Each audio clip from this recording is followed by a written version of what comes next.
Ernesto Villegas dice que tú eres el amor perdido de Francisco de Miranda. Pues sí, mi trabajo sobre Miranda caló de tal manera que ya no me puedo desprender de él. Sobre todo porque Miranda ha sido el olvidado de la historia de Venezuela. Yo llego a Miranda desde la filosofía latinoamericana, y encuentro que Miranda es el primero que se plantea ese problema de la identidad americana. Es el primero que se concibe como no español, el primero que le dice a los criollos de Caracas, a los mantuanos de Caracas: ustedes son tan esclavos como los indios que tienen en sus haciendas, porque ustedes están esclavizados por la cultura, por el pensamiento que viene de la península.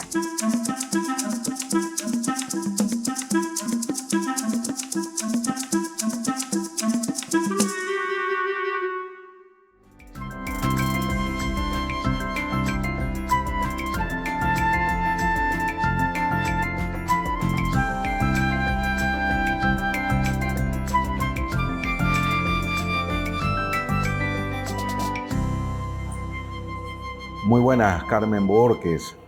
Estamos muy complacidos de tenerte a ti, nuestras formas del libro, en esta conversación que vamos a llevar contigo.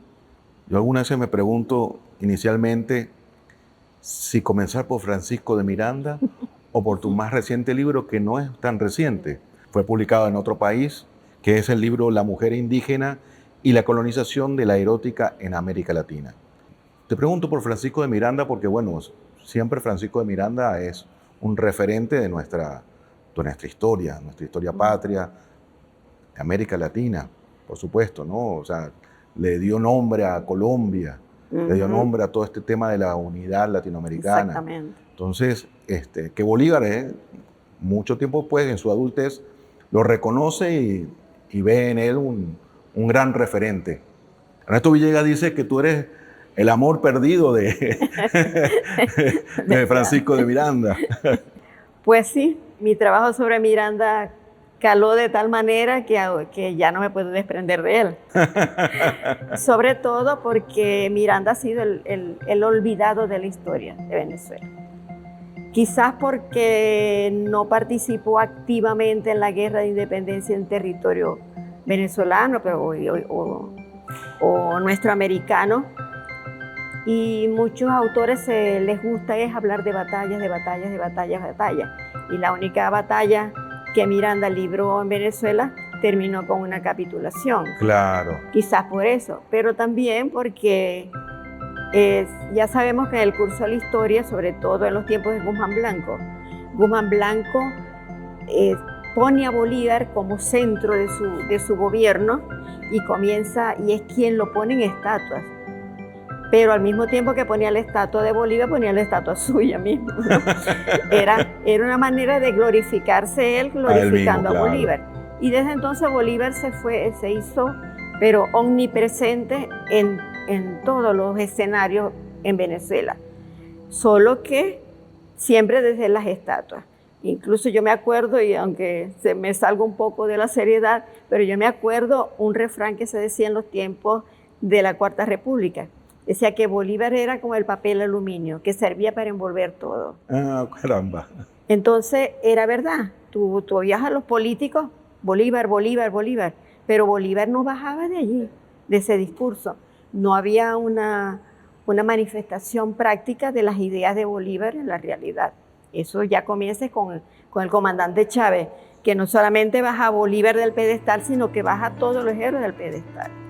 Y mira hoy el auge que tiene la historia en este país. Claro. ¿Cuándo había habido tanta presencia de historiadores en la conducción del país, en la enseñanza, etcétera? Estamos de verdad en un periodo en que estamos buscando nuestras propias raíces, haciendo una mirada hacia atrás. Entonces, pero en todos esos estudios que se han hecho, pues Miranda siempre estaba relegado.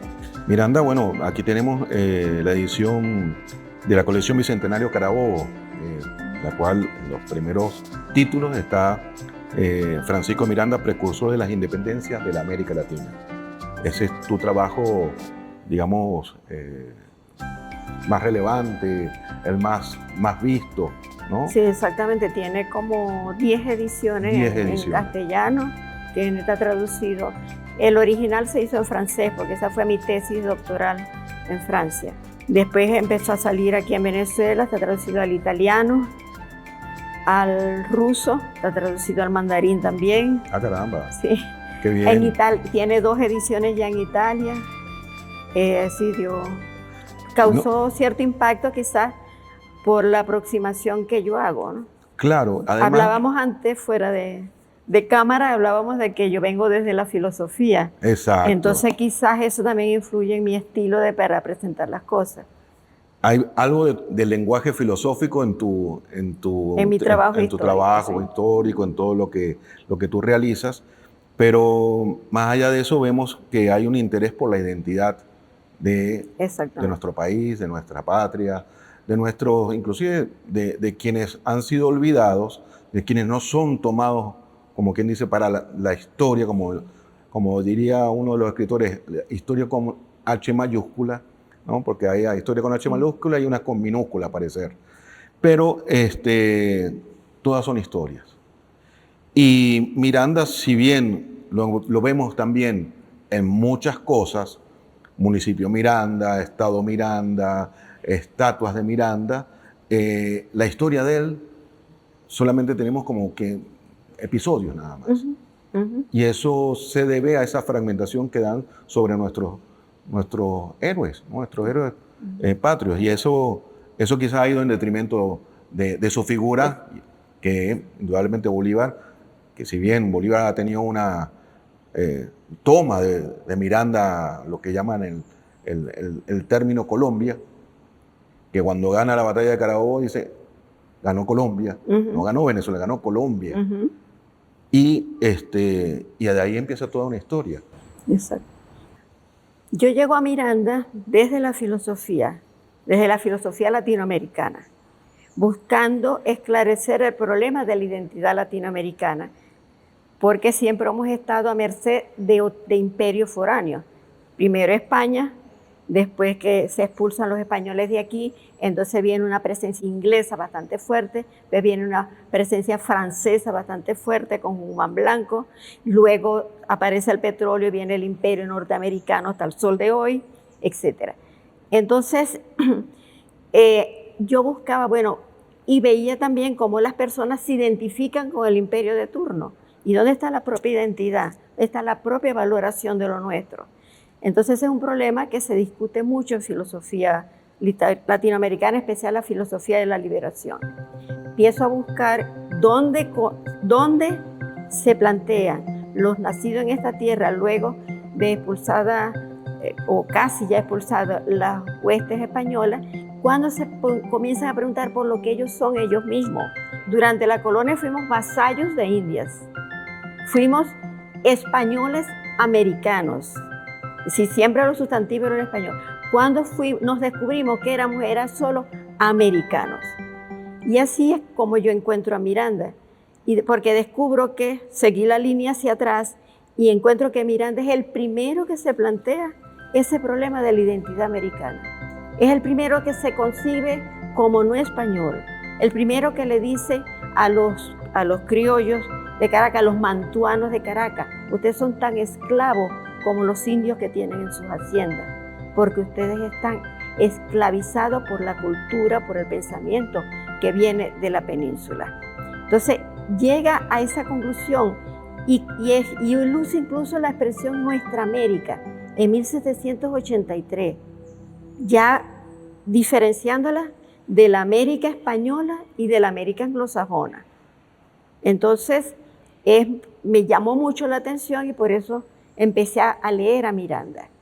Y luego descubrí otra cosa, que de Miranda no conocíamos prácticamente nada, porque el archivo de él estuvo 112 años perdido. Nadie lo había leído hasta 1926, que Caracciolo Parra Pérez lo rescata y hace que el gobierno de Gómez lo compre. Y luego se tardaron hasta 1950 en imprimir esa primera transcripción de ese archivo. donde los documentos estaban en el idioma en que fueron escritos. Entonces, si tú no dominabas 7 idiomas, 8 idiomas, nada más que ibas a poder leer el poquito que estaba en español. Claro. Después sí se comenzó la traducción y ahora está la colección Colombella, que por cierto hace 3 días se presentó el tomo 22 ya de Colombella. Pero eso que hizo, profundizó más la ignorancia sobre Miranda, porque no se sabía lo que él había hecho de verdad. Había rumores, chistes, por eso también empezaron a decir cosas y que graciosas sobre Miranda, pero burlándose de él. Entonces, un pueblo, si no conoce que este señor hizo lo que de verdad hizo, lo toma también como chiste. Entonces, al descubrir ya, por lo menos en mi caso, yo me entero de ese archivo de Miranda ya haciendo el doctorado, porque yo no tenía acceso a lo que se había publicado aquí en Caracas, estaba además en Maracaibo.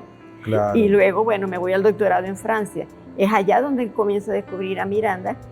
Y mi primer intento es sistematizar el pensamiento de Miranda, que tampoco conseguí nadie que lo sistematizara. Se trataba aspectos de él. ¿Qué peleó en 3 revoluciones? Es lo que se dice. ¿Por qué peleó en una? ¿Por qué peleó en la otra? ¿Por qué peleó más acá? Las razones no se hablaba de ello, solo se constataban los hechos. Aparte de que él es el primero que tiene conciencia de la identidad americana, es el primero que plantea la necesidad de una independencia total del Imperio Español. Total. Y no la piensa solo para Venezuela. Él decía, un movimiento parcial podría dañar a la masa entera. Tenemos que independizarnos completamente desde donde comienza el dominio español al sur del Mississippi hasta donde termina en la Patagonia. Entonces piensa liberar absolutamente toda la América española. Y por supuesto eso implicaba unidad. Si no uníamos los esfuerzos, eso no se iba a lograr. Total que Miranda resulta que es el padre de la identidad americana, el padre de la unidad latinoamericana y es el que comienza a formar movimientos de verdad de emancipación, de liberación. Es el primero que se plantea, por ejemplo, la expedición militar contra el dominio español en 1806. Hasta entonces las rebeliones eran muy parciales. Claro. Te les rebelabas contra un impuesto excesivo que te había puesto el virrey o que un capitán general estaba haciendo desmanes, pero se terminaba como diciendo, abajo el mal gobierno, vive el rey. Y Miranda también es el primero que hace al rey responsable de todo lo que está pasando. Entonces ya él comienza entonces su tarea de divulgación de esas ideas. Pero como se pierde ese archivo, no se supo sino hasta muy recientemente. Claro. Y quizás también Bolívar, como tampoco conoció el archivo de Miranda, tampoco a lo mejor valoró exactamente los logros a los que Miranda había llegado. Claro. Pero bueno, por eso entonces ha resultado que el libro tuvo un éxito grande, que se sigue publicando, que se sigue editando, que se sigue traduciendo y por supuesto como soy responsable de él.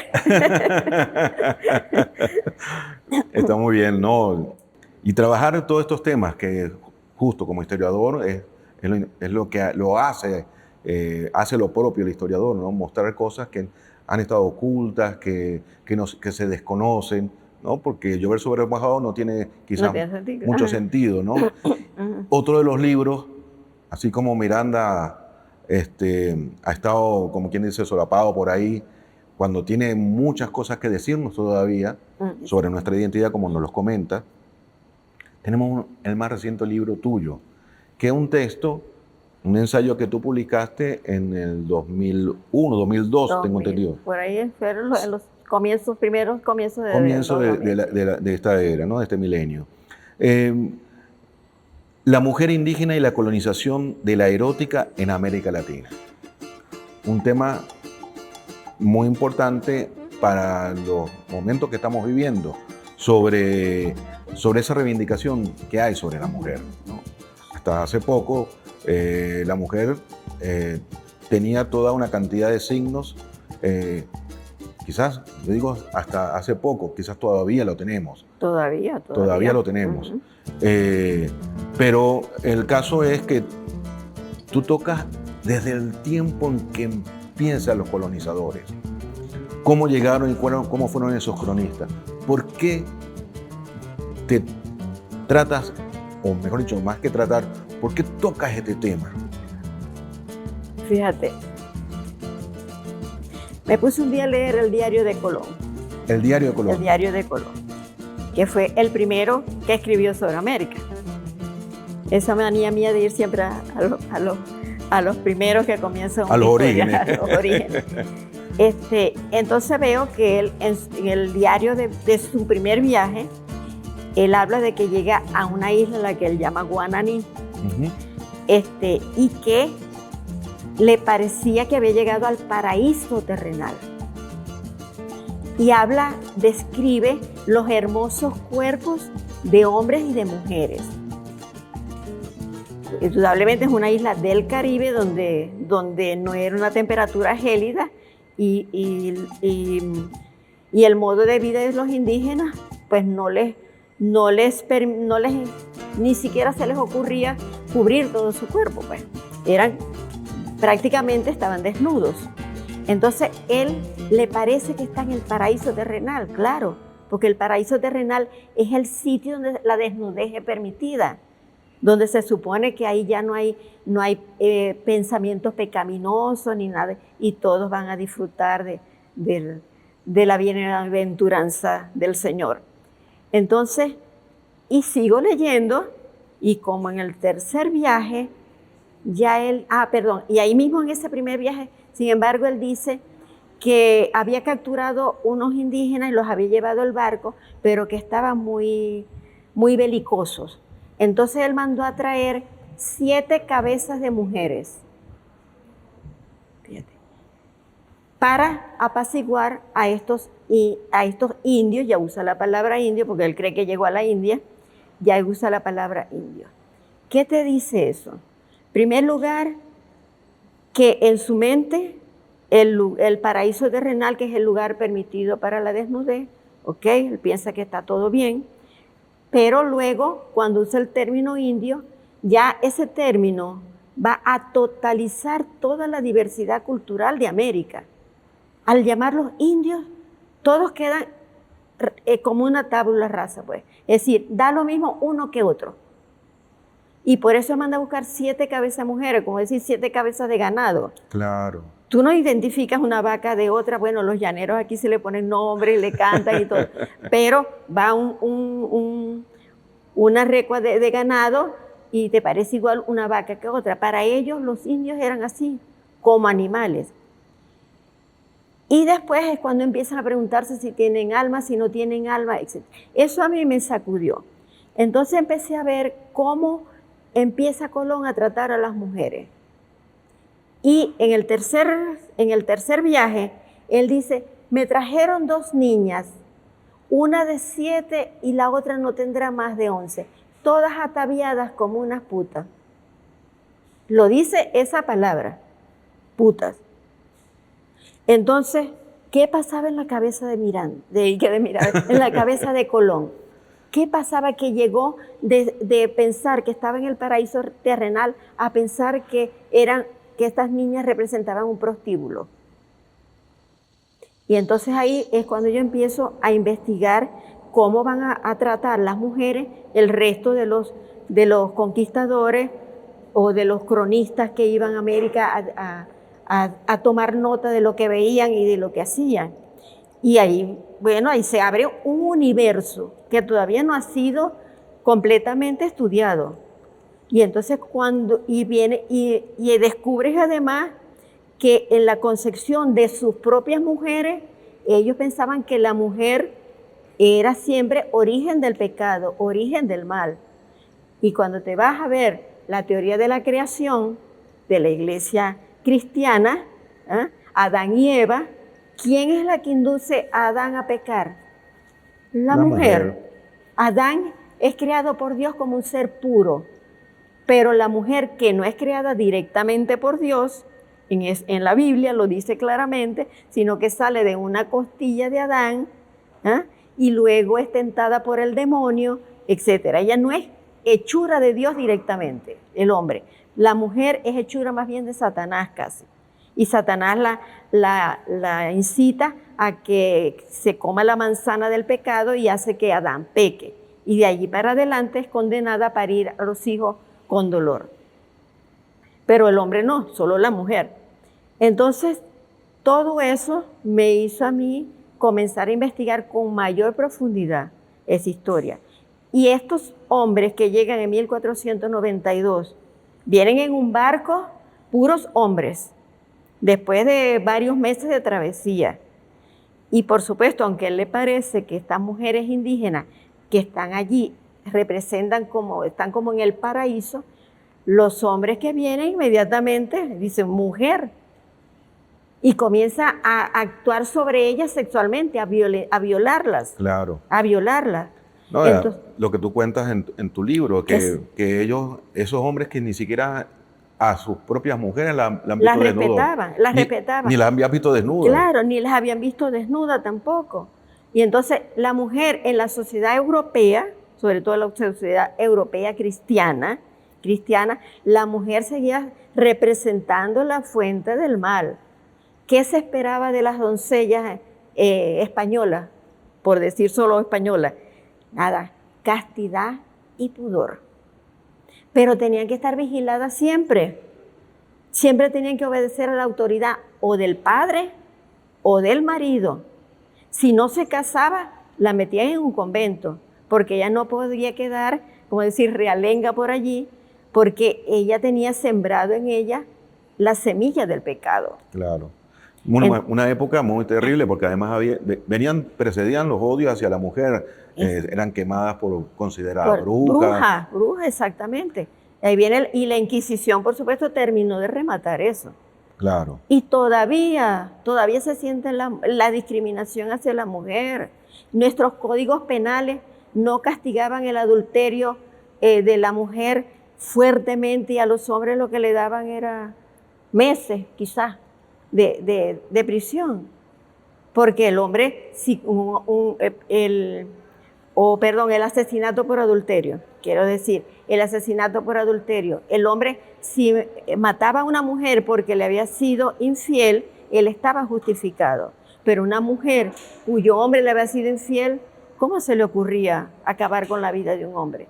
Y esa mujer tenía la pena máxima, hasta no hace mucho. Es decir, fíjate cómo eso se quedó sembrado en el inconsciente de las personas. Entonces, bueno, ahí empecé a investigar hasta los cronistas y todo eso, y en todos consigue la misma conducta hacia la mujer indígena. Y le va a costar entender muchas veces hasta la poesía erótica a todos estos cronistas, ¿no? La poesía erótica nahual. Te voy a leer aquí un extracto que colocas, ¿no? Dice: ay, mi chiquito y bonito rey Axayacatito, si de veras eres varón, aquí tienes donde ocuparte. Ya no tienes tu potencia. Toma mi pobre ceniza, anda y luego trabájame. Ven a tomarla, mi alegría. Entre alegres gozos estaremos riendo, entraremos en alegría y yo aprenderé. Tampoco, no te lances, por favor. Oh, mi chiquito rey Axayacatito, ya mueves, ya te das la vuelta a tus manitas. Ya bien quieres agarrar mis tetas, ya casi corazoncito mío. Tal vez vas a dejar perdida mi belleza, mi integridad. Con flores de ave preciosa, mi vientre yo te entrego, allí está. A tu perforador lo ofrendo a ti en don. Ese poema para los cronistas debe ser perturbador totalmente. Muy perturbador. Inclusive para los lectores actuales que cierta música no les gusta porque dicen muchas cosas sexuales, ¿no? Y eso te da también el contraste entre las culturas originarias de América y esa cultura que viene de Europa llena de tabúes, sobre todo hacia el sexo, donde el hombre podía todo. Había sitios como los prostíbulos que la iglesia no los condenaba. En los tiempos en que se produce la invasión a América, los hombres podían ir a un prostíbulo y eso no era ningún pecado. Pero para los hombres todo, pero las mujeres tenían que guardar, porque ellas eran las depositarias del honor de sus hombres. Pero fíjate, ese es un poema de la cultura náhuatl. Ahí es una mujer hablando con la misma libertad con que un hombre podía hablar sobre el sexo. Así es. Entonces, era una sociedad sin prejuicios sexuales. Cambiaba de cultura en cultura, porque había culturas, por ejemplo, que no se permitía la poligamia y en otras sí se permitía. Culturas donde no se permitía tener más de una pareja y en otras sí, tanto mujer como hombre podían tener más parejas. Y ahí creo que está un caso de una señora anciana, dicen ellos, que les gusta un guardia que estaba joven y las dos se ponen de acuerdo y se van para traer al guardia a su lecho. Entonces, incluso la erótica de una cultura y ya asignada por el pecado, por el demonio, por la tentación, por toda esa cosa, y la erótica de estas comunidades que de entrada hasta además desde la creación actúan hombre y mujer. Casi todas las culturas originarias es una pareja creadora, no solo un principio masculino, hombre y mujer creadores. Entonces, eso te da un ejemplo de cómo en esas culturas originarias el amor era una cualidad libre, compartida. Tanto hombre como mujer podían escribir cosas como esa. En cambio, no había problema. No había ningún problema. No había ningún problema. Es decir, la ideología que se puso con la colonización fue la del pecado, la de la Biblia. ¿Y quién es el origen del pecado? La mujer, que fue la que agarró la manzana de la tentación. Y el hombre, pobrecito, exacto, y tan es así que una revista tan especializada como la Revista de Indias, de 808 temas que tocó hasta el año de su creación, hasta 1988, solo 100 eran sobre temas indígenas. O sea, una cosa tiene que ver sobre Indias, ¿no? 100 eran sobre el tema indígena y 8 sobre el tema de la mujer, nada más. Entonces, eso nos muestra, nos cuenta que fuimos estigmatizados totalmente con un pensamiento. Es decir, estigmatizaron a la mujer y no solamente eso, sino que la relegaron a no contar su historia. A no contar. Y nosotros lo repetimos hasta no hace mucho, los libros de historia que te decían. Te decían, primero, la imagen que te daban de los indígenas, que vivían aquí, que vivían de la caza, la pesca y la recolección de los frutos silvestres. Y que las mujeres tenían que estar siendo vigiladas porque las mujeres tendían todas a ser una prostituta. Ahora, todo esto surge justo porque en España estos colonizadores, o mejor dicho, los herederos de la colonia, como quien dice, creen que han hecho un bien, nos han hecho un bien. Hay una leyenda dorada que es que nos vinieron a salvar prácticamente, ¿no? Y que nosotros somos producto civilizatorio gracias a que ellos intervinieron en nuestro territorio. No que colonizaron, no que nos aniquilaron, nada de eso. Y si tú ves a los de Vox hoy, ese partido político español, claro, esa es la tesis que tienen. Y ellos quieren reivindicar la llamada leyenda dorada de la conquista, que nos trajeron lengua, cultura y civilización, porque aquí no había nada de eso. Es terrible, es terrible. Y incluso siguen culpando a los indígenas de todo eso, que algunos cronistas lo hacían, pues, que las mujeres eran todas prostitutas y los hombres eran inhábiles para el sexo.